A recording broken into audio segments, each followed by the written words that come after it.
So for our session today, it is a privilege to introduce Professor Phil Woodhouse. Phil is in the Institute for Development and Policy Management here at the University of Manchester. He trained as an agricultural scientist at Oxford and at Reading, and then worked in Mozambique for 8 years for the National Agronomy Research Institute and the FAO of the United Nations. After coming back to the UK, he was based first of all at the Open University and then at Manchester. He's undertaken work in a number of countries in Francophone Africa, as well as in Southern Africa and in East Africa, and he's also done collaborative research on Brazil. Phil was head of the Institute for Development Policy and Management from 2003 to 2006 here at Manchester, and in 2008 he served on the Development Studies panel for the research assessment exercise. So it's great to have Phil with us today. Thanks very much for coming. Over to you. Thank you. Just can I check before I start, Gavin, roughly how long do you normally know? Right. So we have until 12:30. Yeah. So half an hour for questions, something like that. So yeah, we'll see how we go. Yeah. Thank you very much. Can everybody hear me? Yes. Okay, nods around. Okay, I did bring some handouts. It didn't look to me as if there were enough, but I hope everybody's got one. If anybody hasn't, there are some spare ones here at the front. This is the first time I've encountered you, so I'm not quite sure how much background you have and whether it corresponds with anything that I'm going to be talking about. So we'll feel our way. If I say anything, if I'm talking about anything that appears completely incomprehensible, do please raise your hand and ask me to clarify, because, as I say, I'm not familiar with your background here. So I've called this Understanding Struggles Over Land, and I guess my main guiding idea here was to try and talk about what we should have as starting concepts if we're approaching questions of struggles over land. I should say at the outset that I'm speaking largely from my experience of working in sub-Saharan Africa, and that clearly doesn't necessarily extend to all other geographical areas in a simpler way. But I think that some of the basic ideas that I'm going to be talking about hopefully will be useful no matter where you work. So first of all, I'm going to just very briefly talk about theories of change in terms of land, and what kinds of ideas often underlie discussions of struggles over land. I'm going to then move on to how those have underpinned our thinking, particularly in terms of community-based natural resource management, which hopefully will become a bit clearer later. And then I want to move on to really what I think are what I want to propose really as starting points for thinking about land. And as I say, these are based largely on my ideas about, not just my ideas, but thinking about struggles over land in Africa, but equally I think should raise questions about how we think about struggles over land elsewhere. And one could argue, of course, by talking about land, there are many other natural resources which would be linked to land, such as pastures, forests, to some extent water. And so these ideas hopefully will be more widely applicable. Anyway, here we go. The first thing I want to say really, or acknowledge, is that a lot of discussion about struggles over land essentially start from what is a Malthusian basis, which is to say, oh well, there is increasing population, therefore there's increasing scarcity of land, therefore there is struggles over land. And I think that underlies a lot of thinking. And what I've tried to do here is just recognize the links between other frameworks that are often used, One is Hardin, of course, the tragedy of the commons, very much informed by that kind of idea. It's slightly different in the sense that what he's talking about is institutional failure, a failure to govern land. But essentially the dynamic is increasing pressure on land by increasing the number of livestock, by increasing the number of users of the land, and the failure to control that process. So whereas Malthus said, look, this is inevitable, if you increase the number, the pressure on the land, then the land will be degraded and production will collapse. Hardin's saying much the same thing, but in his narrative, he said, but there is a way of arresting this by top-down government control, or by dividing up the land into individual parcels, and each individual will manage their own plot. So his basic question here, his argument is, look, the failure, the problem of the Malthusian tendency is that we don't have control, because Malthus said much the same thing. And saying that actually the problem is the nature of the commons. Now I've indicated over here these two other boxes. There's an explicit opposition to Malthus in Esther Boserup's work, where she basically said, as population increases, so you do indeed get greater pressure on land and on other resources, but you also have a greater number of brains per hectare, not just the number of hands and workers per hectare, but also the greater number of brains per hectare, therefore the greater capacity to innovate. And the argument being here that as population grows, you move to more intensive, but also more productive ways of using land. So a move from extensive to intensive production, which she argued was a way of countering the Malthusian tendency. And there are plenty of people who have looked for evidence of this, and indeed a very famous study by Mary Tiffin and Michael Mortimore and their collaborator Gichuki from Kenya looked at a case study in the Machakos area of Kenya. They wrote a book on the basis of that called More People, Less Erosion. Is anybody familiar with that? You've come. So some people have read it. So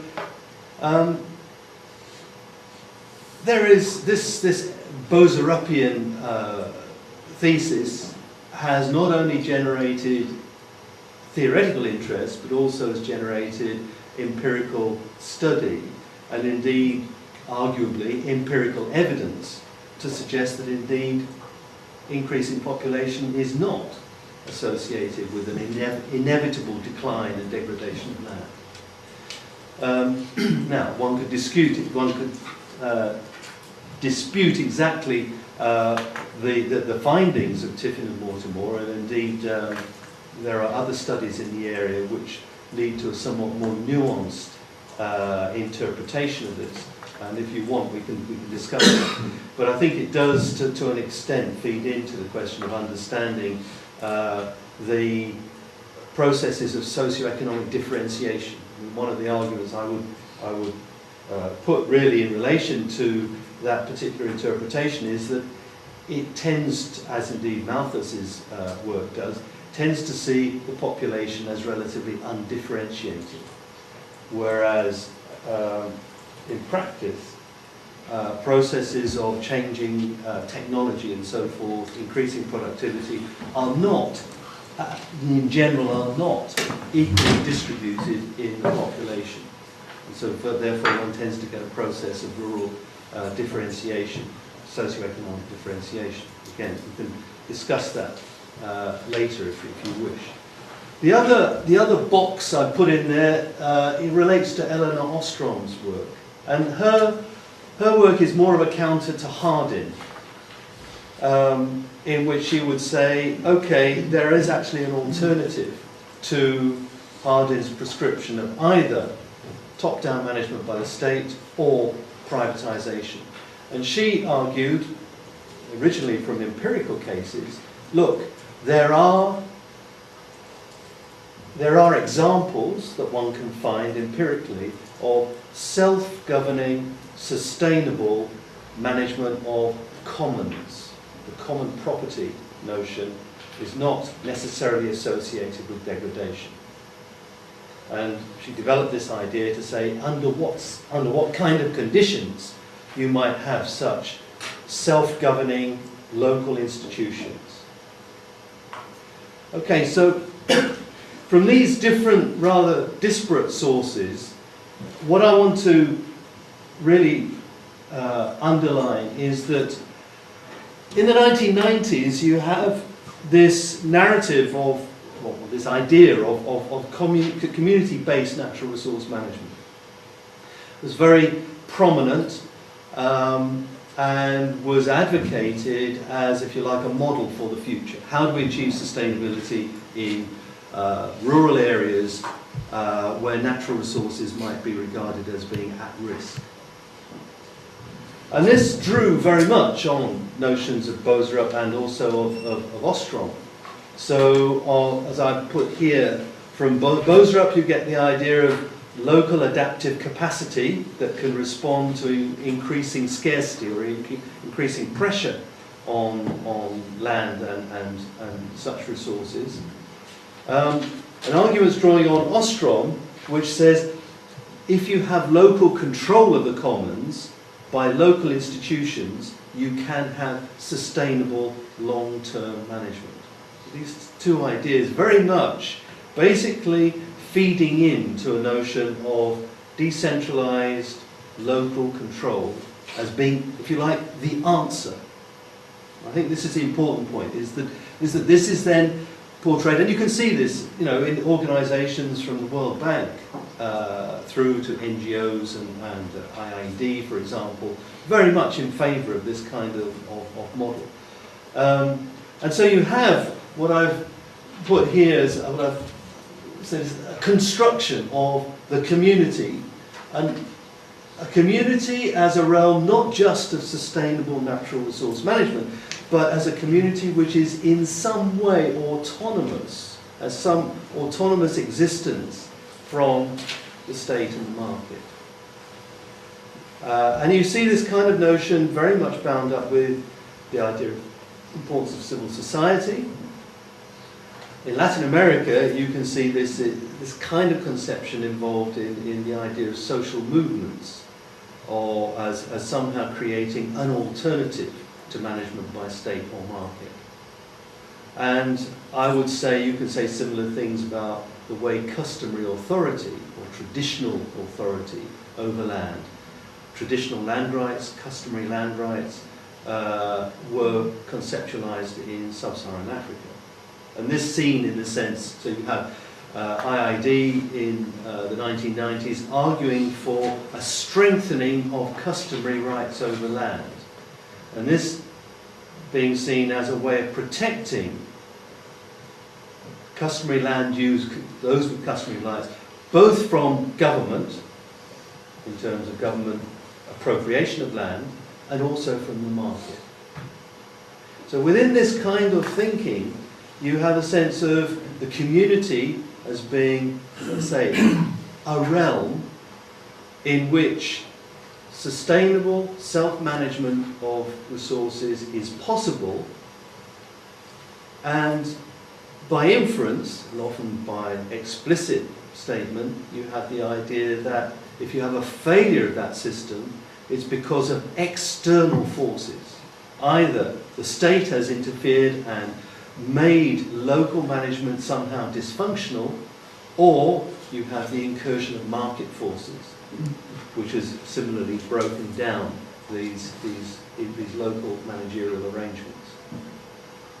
So essentially, as I say, in the 1990s, you have a drawing together of these different ideas into this notion of community-based natural resource management, in which, as I say, it's sort of constructed as an alternative, and somehow a counterbalance, a protection almost, from both state and market. Now, caricaturing a little bit, but actually if you look back and look at some of this work in the 1990s, I think it stands scrutiny. What I want to talk about really is the need to problematize this, I suppose, and particularly looking at the African context. And indeed the readings that I sent out, I think were distributed before this talk, went into this issue of the problem of customary authority. And these are basic points which I suppose I've developed in more detail in those papers.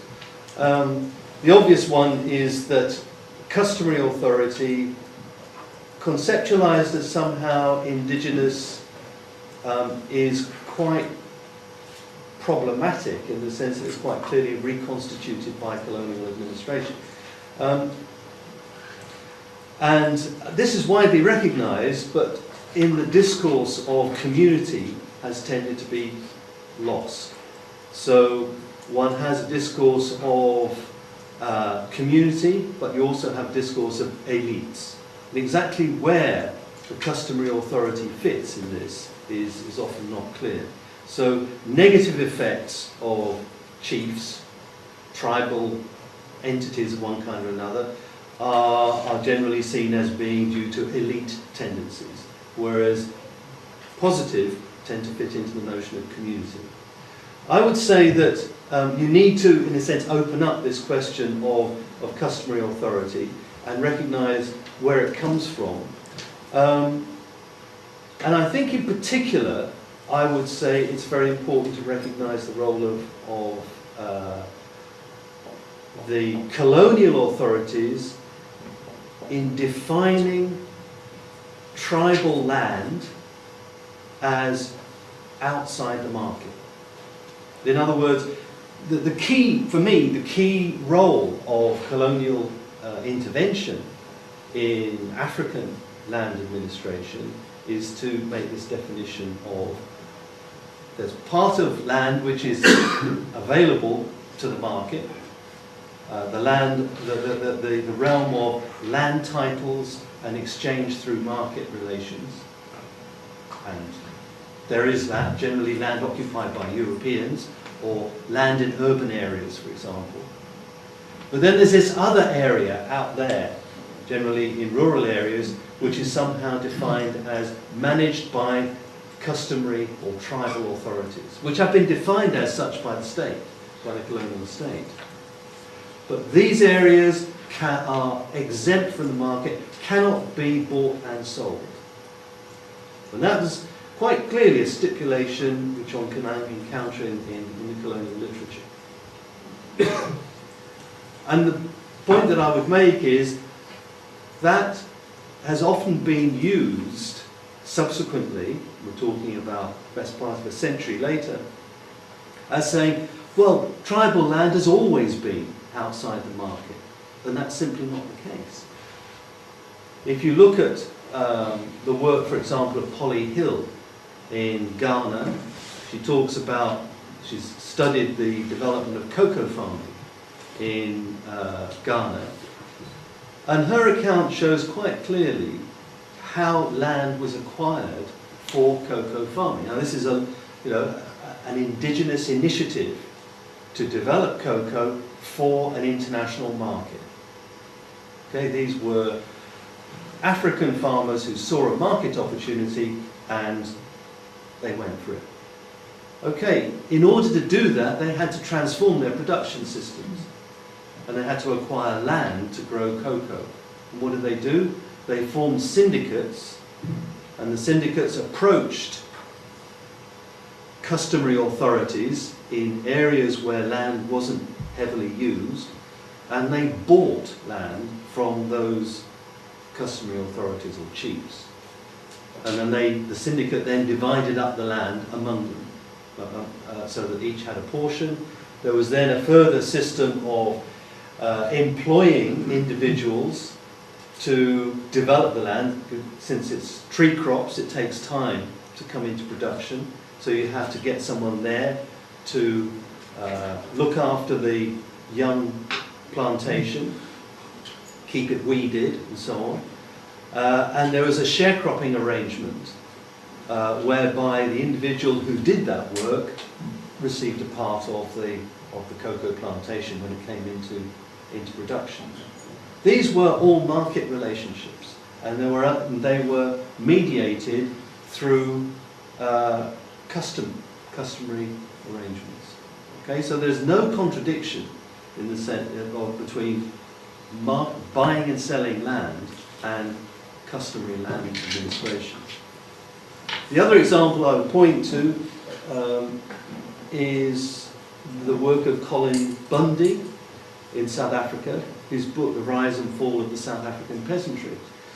I think is interesting in the sense that he charts, again, the development of food production for cash in South Africa. And this was particularly driven by the development of initially the diamond mines in Kimberley, but later the gold mines in further north in the Transvaal. And the people who were doing this production of food to sell to the mining communities, the mining towns, were African farmers. And many of them became commercially successful, and they bought land on the land market. Many of them diversified into other things like transport companies and so forth. But we're talking about the late 19th century here. So prior to 1910, the end of the Boer War, and finally the 1913 Land Act, which prohibited Africans from engaging in the land market, African farmers were involved in buying and selling land. So again, one shouldn't, I think it's, I know this is a bit long-winded here, but I think it's very important to just recognise that there is a disjuncture here which was introduced by the colonial administration, which basically took certain kinds of land out of the land market. So the upshot of this is that I would argue, and this is quite contrary to the sort of notion of community and community-based natural resource management, that far from being, in a sense, a bulwark against state and market, I would say that community management of land is likely to be integral to both state and market, both in various ways, which we'll talk about in a minute. So, yeah, thinking about it in more contemporary terms, therefore, I would say that you need to recognise the role of the state within customary authority.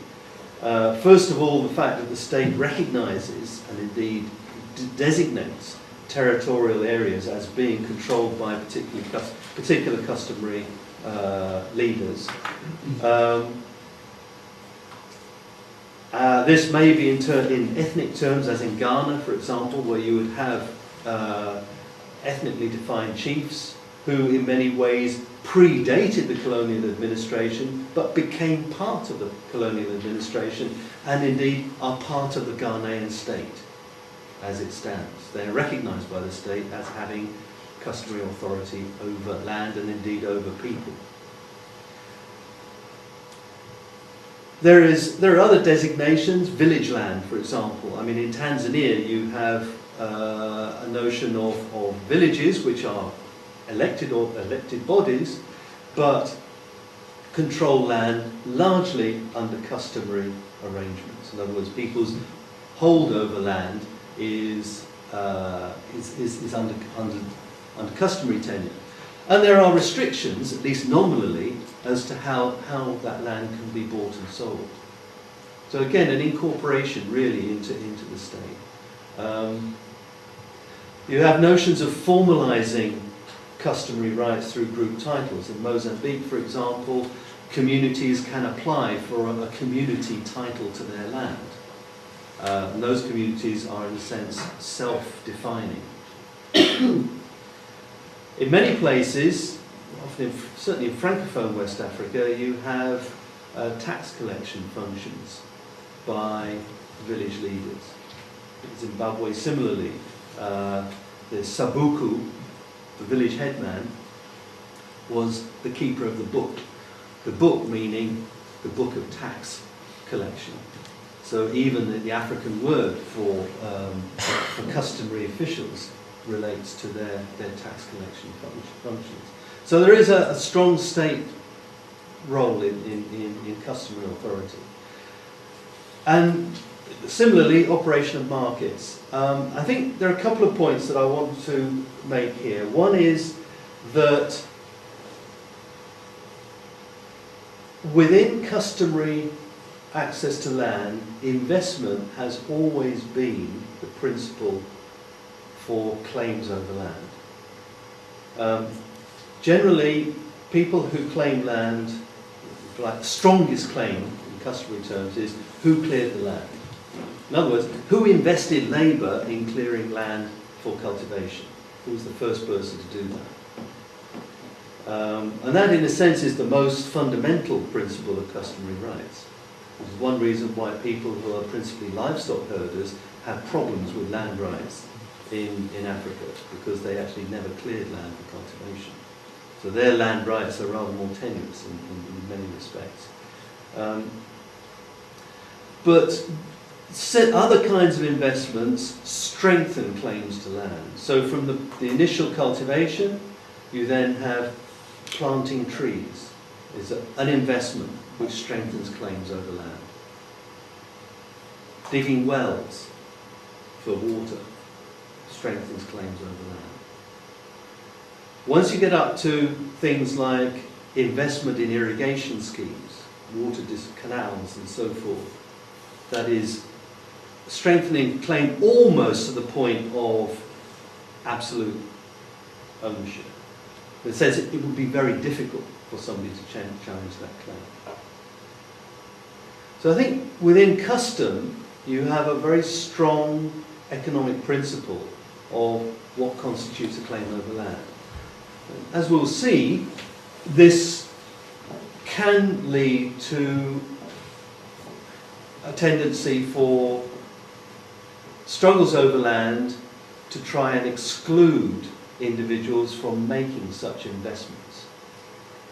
If I have a claim over land and you have arrived later, you start planting trees, you start maybe wanting to dig a well or make other kinds of investments, I may say, actually, if this person is doing this, they are going to have stronger claims over the land than I do.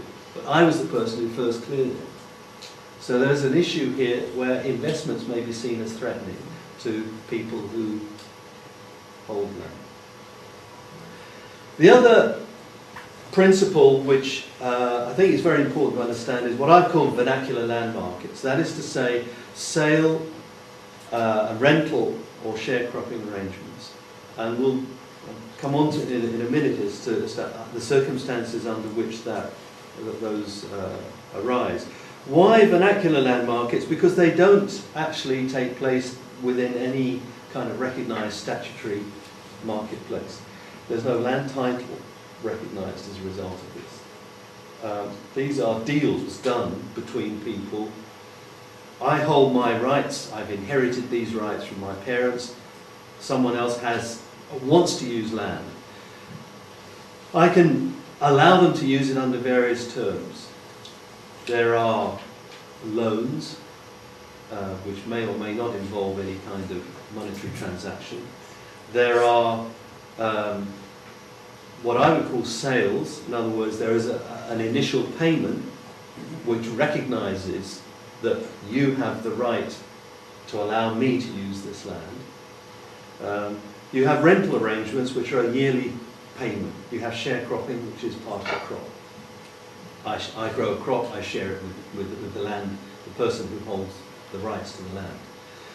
So these are all informal, what one would call informal but market relationships. Now there is a debate as to how much they are real markets or not. In other words, do these, there's certainly a view that says, well, actually, these are often token payments. I think it's quite hard to draw a line between where the tokenism stops and the market takes over. And I would say that actually a test of this is who is determining what the payment should be. If it is the holder of land rights, in other words, the seller, who is determining how much, then effectively you're in a market situation. If the seller simply says, oh, well, you, the buyer, as it were, or the renter, they can determine how much, then I think that's more likely to be more tokenistic. But to the extent that the seller says, it's so much, then I think you're effectively talking about more of a price mechanism. That's my sense, anyway. But certainly, one of the features of these kinds of markets is that they can be very insecure. In other words, they may be contested, either by the individuals who are parties to the agreement. Classic case of this, I guess, is in Ivory Coast with the work done by Jean-Pierre Chauveau on the tutorat, what was called the tutorat. Is anybody familiar with Francophone Africa literature at all? Okay. Basically, this is a case where individuals from, classically, these are individuals coming from Burkina Faso over the frontier into Ivory Coast to grow pineapple for cash. I mean, these are cash crops. Could be pineapple, sometimes it's cocoa, but these are cash cropping farmers from Burkina Faso looking for land. They will enter into an arrangement with an Ivorian landholder, and payment will be made. And there is then a debate afterwards, because the land goes into production, money is made, and the landholder then goes back and says, yes, now you have to recognize that you have a relationship with me. Let us now negotiate what that relationship involves. I will now be your representative within this community, and you have to recognize my role as doing that. So, more money. In other words, there is a question here as to what exactly is going on. Certainly, in the literature, there are people who have paid money for land who clearly thought that was it, a sale.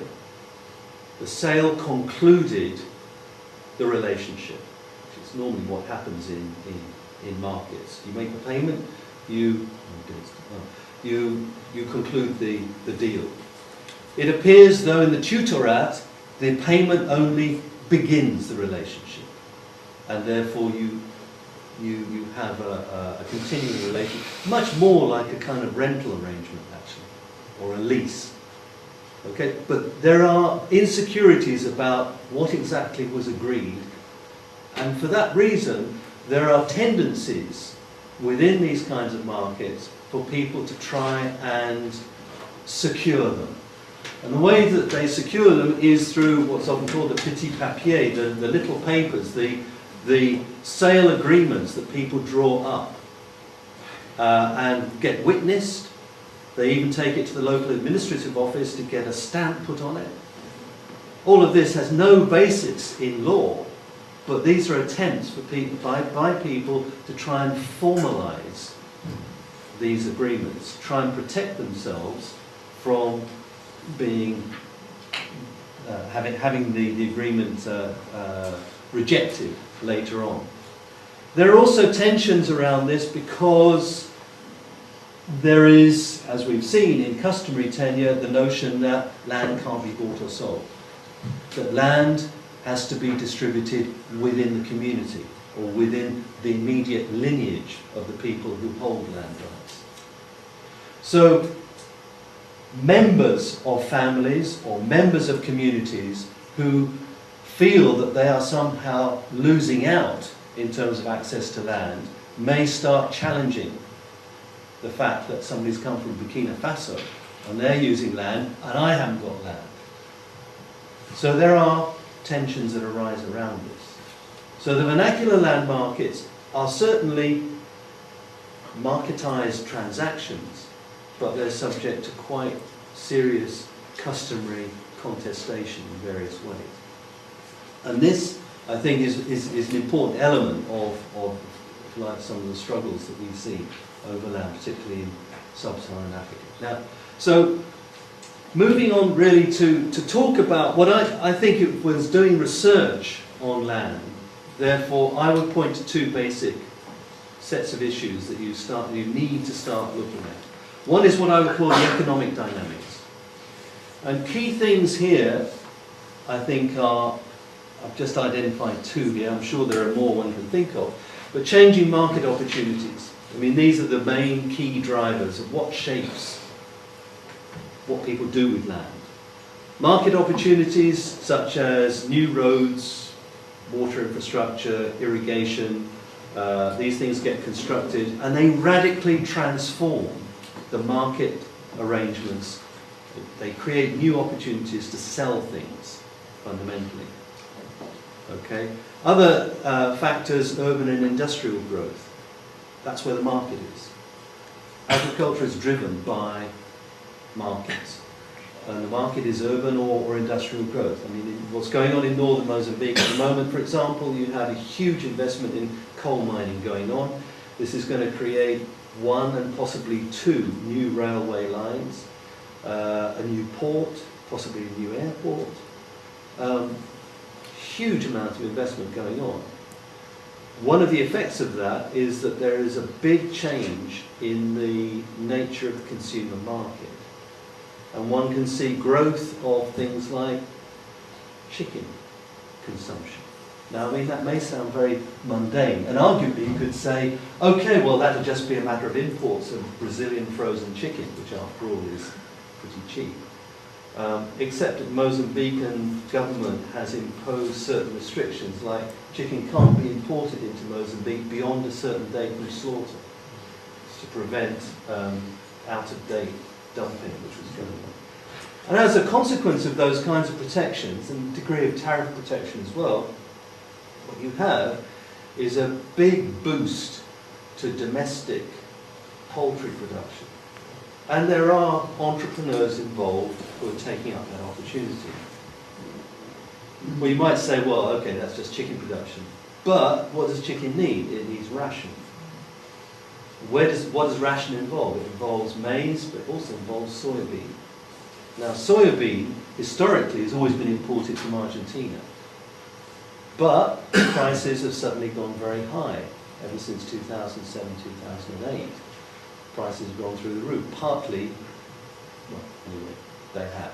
We'll get into why that is. One of the effects, therefore, is a huge interest in, can we produce soybean in Mozambique? Actually, you can produce soybean quite well in northern Mozambique. And as a result, you've had a boom in soybean production among small-scale producers. Now, you know, that is driven effectively by urban industrial growth. And you can see, therefore, quite a direct push towards increasing demand from local producers. Okay, in a particular situation, I mean, in other circumstances, it could well be that will simply drive imports of food. But as it happens, in northern Mozambique, most of the development is going on inland, and transport infrastructure is quite poor. Getting imports to those areas is quite expensive. Hence, the competitive advantage, if you like, of local production. So one can see these kinds of things going on. But just as with the South African farmers, when Kimberley was producing diamonds and so forth, these are areas of growth of agricultural demand, and they will push changes in land use. Other factors, of course, are what else can people do? And I think I've just noted here growing or contracting labour markets. And I think the important point is that actually from the 1980s there has been a contraction in labour markets, especially for more educated labour in urban areas. But possibilities there used to be aren't there so much. Now that may change again, but certainly one of the effects of that, and one can see it a lot in West Africa, is growing interest among urban people in investing in agriculture. I say investing in agriculture, not necessarily in doing the farming themselves, but it is a factor. So changing market opportunities, you have to understand what's the broader market context for land use, and how it is changing. And it is changing. I mean, one can't assume that this is somehow static. Related to this are processes of migration, and here I want to emphasize the rural-rural migration. Everybody talks about rural-urban. I think the important point here is to recognize in sub-Saharan Africa, and I suspect also in parts of Latin America, the rural population is fundamentally mobile. People tend to have a view of African rural society as somehow in villages, in communities. I don't think this is what you will find. By and large, you will find quite heterogeneous communities, many of whom are migrants from somewhere else. And this is particularly the case where you have growing agricultural opportunities. So I mentioned the Burkinabe in Ivory Coast, for example. We're talking about very large numbers of people, tens of thousands of people, moving into areas where they can see agricultural opportunities.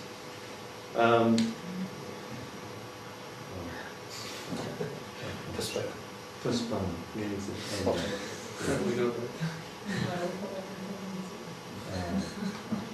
Right. So we need to just bear in mind the fact that there are large numbers of people moving around rural areas looking for opportunities, and they will tend to accumulate in areas where where agriculture is growing. Linked to that is the idea that actually in rural communities you will generally have differential land rights. And I mentioned this issue of new arrivals entering into sale or rental transactions and so that this issue of the autochtone, the people who are somehow belonging there, who are by definition the holders of customary land rights. And they will be the ones that are selling or renting or whatever land to migrants who are coming in, more recent arrivals. Now these may be people from the same ethnic group, maybe people from different ethnic groups, maybe foreigners from an entirely different country.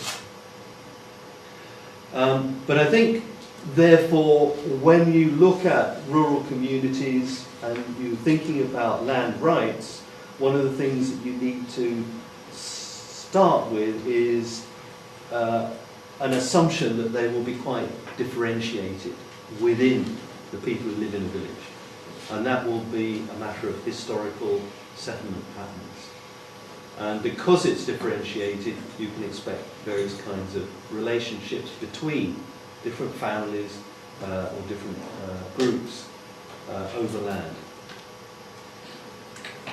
The third element which is linked to this, which I alluded to earlier, is what I call the monetization of family land. In parts of Africa, and particularly in West Africa, where you have matrilineal inheritance patterns, that is to say, land is inherited through female succession, but land is administered generally by the brother of the woman through whom it is inherited. Okay, so it's not to say that women control land, it's just that it is inherited through the female line. Essentially, in such systems, typically you have an older male relative who is regarded as the administrator or the manager of the family land. Historically, that meant that they, generally in consultation with other older members of the family, would allocate land to different members of that particular extended family. Okay, so these could be quite large areas of land. Tendency, more recently, and you get this in the work of Kojo Amanor, but also some of the French researchers working French, they say francophone, I should say, not French, francophone African researchers. Kojo Amanor works in Ghana. Francophone African workers in Ivory Coast, but also in places like Togo, Benin, all write about this particular monetization process. Essentially, the administrator of the family land is also regarded as the person who has to provide for family members in important ways. And the most important way, I suppose, is education. So he will be responsible in many cases for school fees. Essentially, you have a greater requirement for cash and a tendency to see managing family land as a way of generating cash revenue rather than simply distributing land among family members.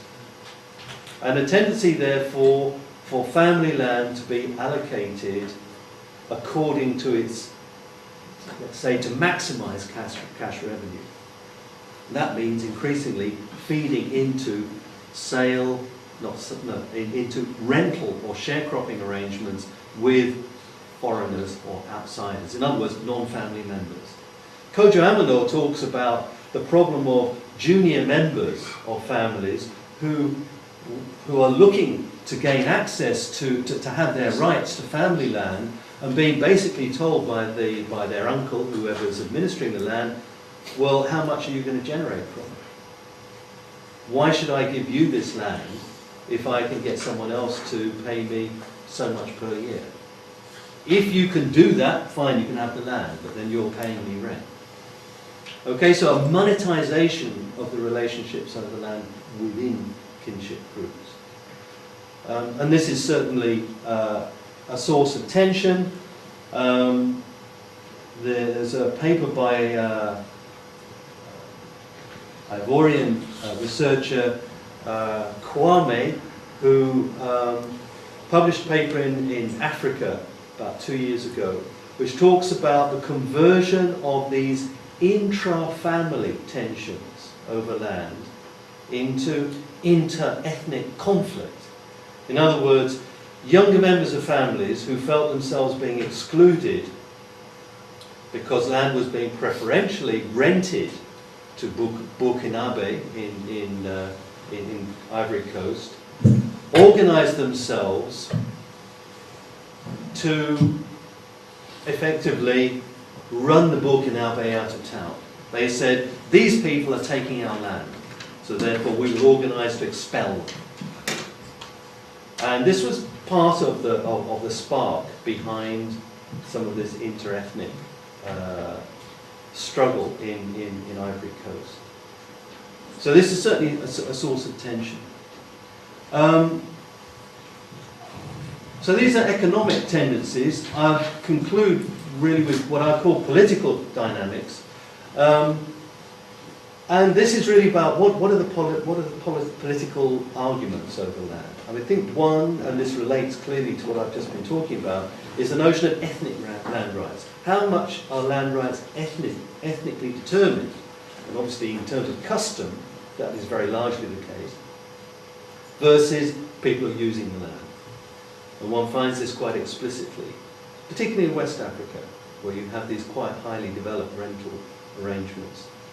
Land to the tiller or land to the holder of land rights. And I think this is, one needs to be prepared to encounter situations where the holders of land rights may actually be a minority of the population. And everybody else is effectively a tenant of one kind or another, or a sharecropper. And there are clearly tensions around these kinds of arrangements.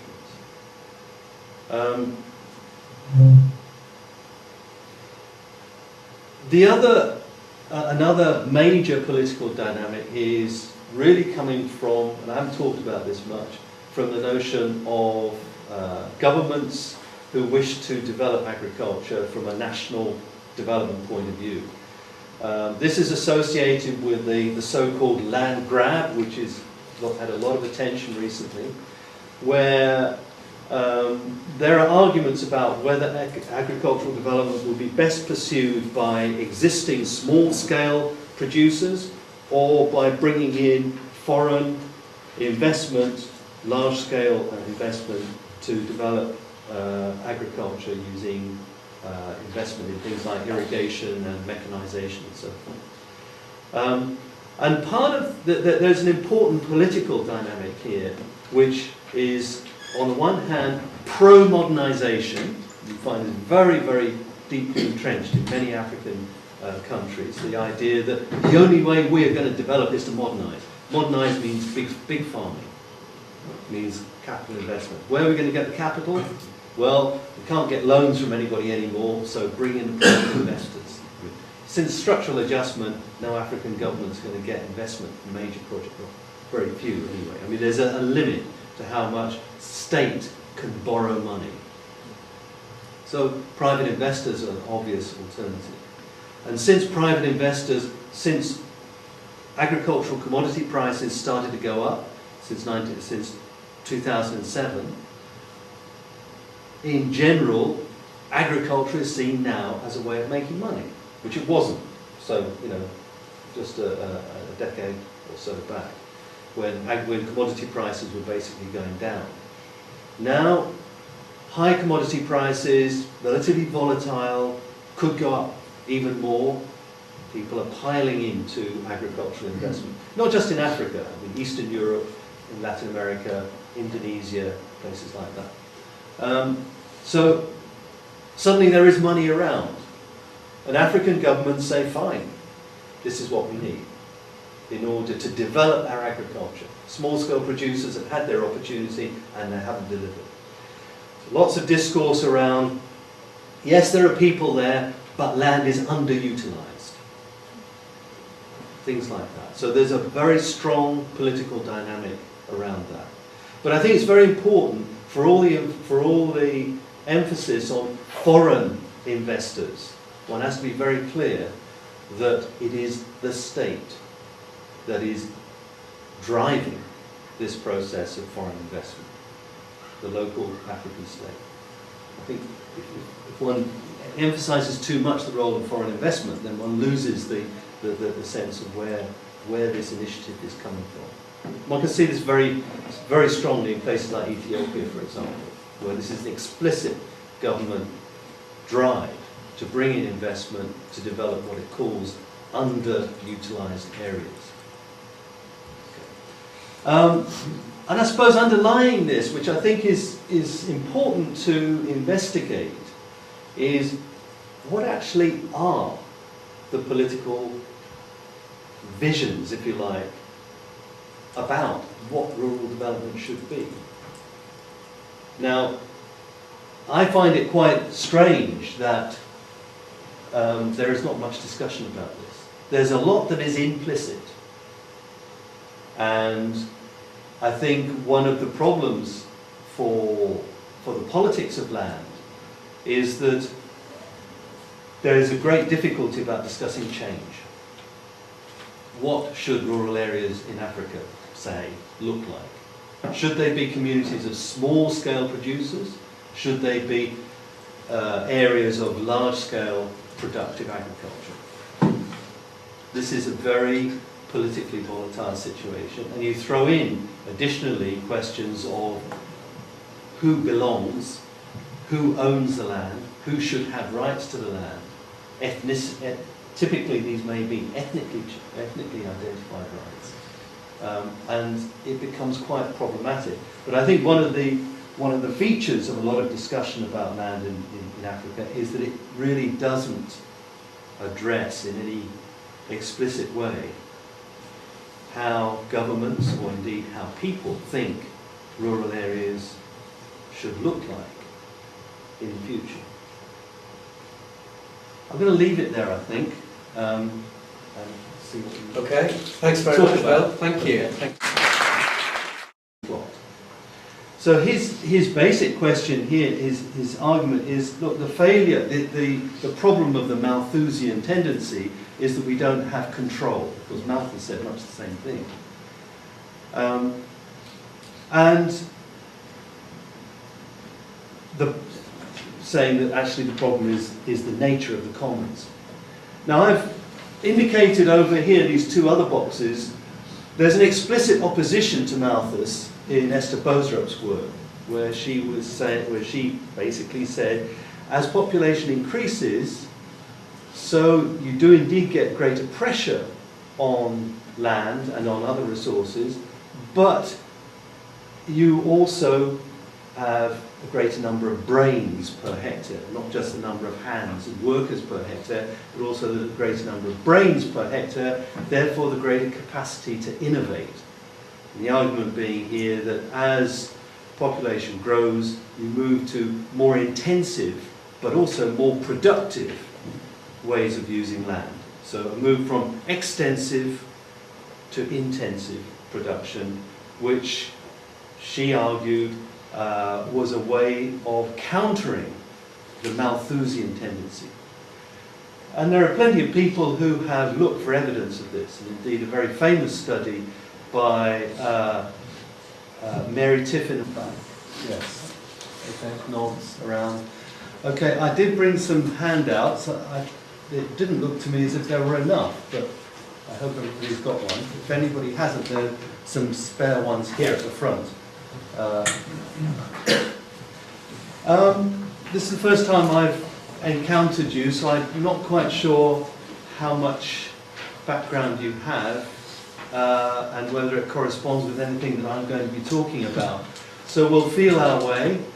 If I say anything, if I'm talking about anything that appears completely incomprehensible, do please raise your hand and ask me to clarify, because, as I say, I'm not familiar with your background here. So I've called this Understanding Struggles Over Land, and I guess my main guiding idea here was to try and talk about what we should have as starting concepts if we're approaching questions of struggles over land. I should say at the outset that I'm speaking largely from my experience of working in sub-Saharan Africa, and that clearly doesn't necessarily extend to all other geographical areas in a simple way. But I think that some of the basic ideas that I'm going to be talking about hopefully will be useful no matter where you work.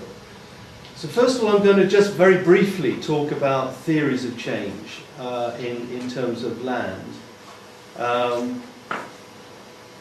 and what kinds of ideas often underlie discussions of struggles over land.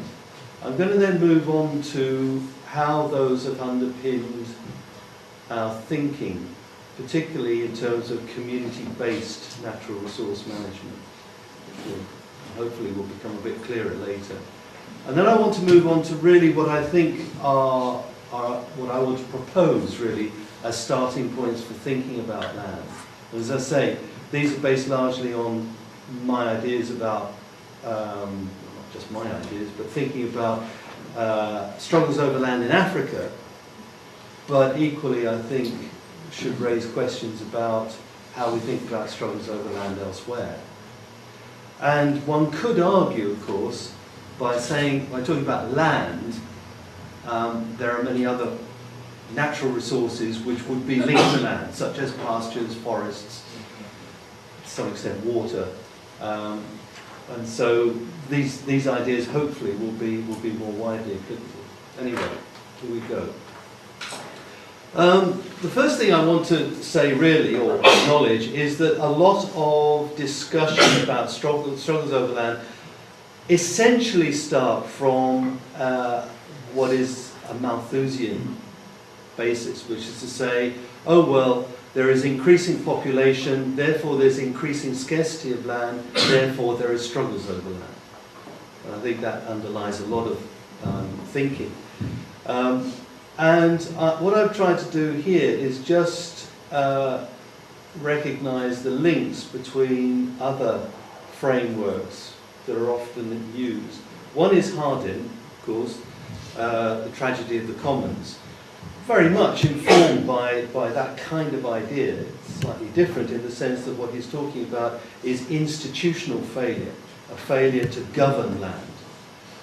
But essentially the dynamic is increasing pressure on land by increasing the number of livestock, by increasing the number of users of the land, and the failure to control that process. So whereas Malthus said, look, this is inevitable, if you increase the number, the pressure on the land, then the land will be degraded and production will collapse. Hardin's saying much the same thing, but in his narrative, he said, but there is a way of arresting this by top-down government control, or by dividing up the land into individual parcels, and each individual will manage their own.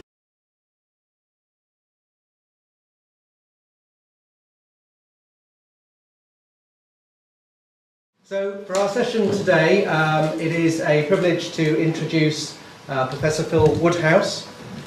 Phil is in the Institute for Development and Policy Management here at the University of Manchester. He trained as an agricultural scientist at Oxford and at Reading, and then worked in Mozambique for 8 years for the National Agronomy Research Institute and the FAO of the United Nations. After coming back to the UK, he was based first of all at the Open University and then at Manchester. He's undertaken work in a number of countries in Francophone Africa, as well as in Southern Africa and in East Africa, and he's also done collaborative research on Brazil. Phil was head of the Institute for Development Policy and Management from 2003 to 2006 here at Manchester, and in 2008 he served on the Development Studies panel for the research assessment exercise. So it's great to have Phil with us today. Thanks very much for coming. Over to you. Thank you. Just can I check before I start? Yeah.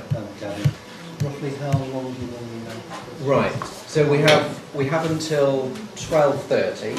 Yeah. So half an hour for questions, something like that. So, yeah, we'll see how we go. Yeah. Thank you very much. Can everybody hear me?